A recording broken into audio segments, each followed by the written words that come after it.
ऐसे हुई थी श्री कृष्ण की मृत्यु। महाभारत काल से जुड़े इस रहस्य को जान विश्वास नहीं करेंगे आप। नमस्कार दोस्तों, चलो बिना टाइम गवाए जानते हैं श्री कृष्ण की मृत्यु का रहस्य। भगवान श्री कृष्ण का जन्म मथुरा में हुआ था।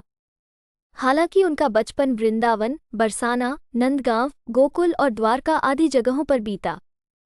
बताया जाता है कि महाभारत के युद्ध के बाद श्री कृष्ण ने द्वारका पर 36 वर्षों तक राज किया, जिसके बाद उन्होंने अपना देह त्याग दिया था। उस समय उनकी आयु 125 वर्ष थी। दरअसल उनकी मृत्यु के पीछे की वजह 2 श्राप हैं। आइए इनके बारे में जानते हैं। बताया जाता है कि महाभारत के युद्ध के बाद जब दुर्योधन और उसके सभी भाइयों का अंत हो गया, तो उनकी माता गांधारी को अत्यधिक क्रोध आया। अपने बेटे के शव पर शोक व्यक्त करते हुए रणभूमि पर गांधारी ने श्रीकृष्ण को 36 वर्षों के बाद मृत्यु का श्राप दे दिया।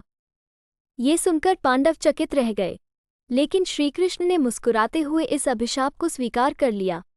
इसके बाद ठीक 36 वर्षों के बाद उनकी मृत्यु हो गई। उनकी मृत्यु एक शिकारी के हाथों हुई।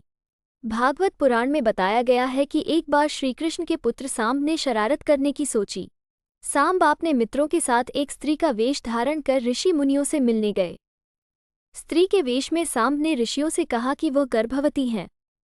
यदुवंश कुमारों की इस शरारत से ऋषियों ने क्रोधित होकर उन्हें श्राप दे दिया कि तुम एक ऐसे लोहे के तीर को जन्म दोगी जो तुम्हारे पूरे कुल का सर्वनाश कर देगा।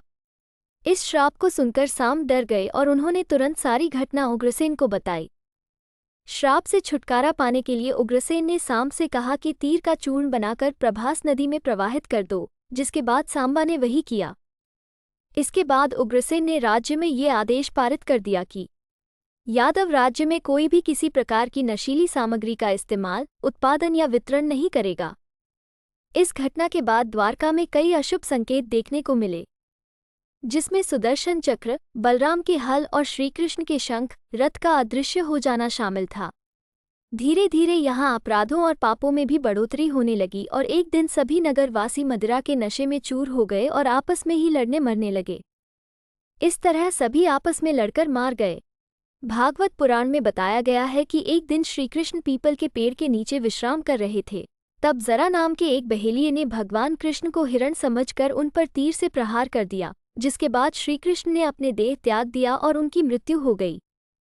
दरअसल इस तीर में उसी लोहे के तीर का अंश था, जिसे सांब ने उग्रसेन के कहने पर चूर्ण बनाकर नदी में प्रवाहित कर दिया था। इस प्रकार ऋषि के श्राप के अनुसार ही समस्त यदुवंशियों का नाश हो गया।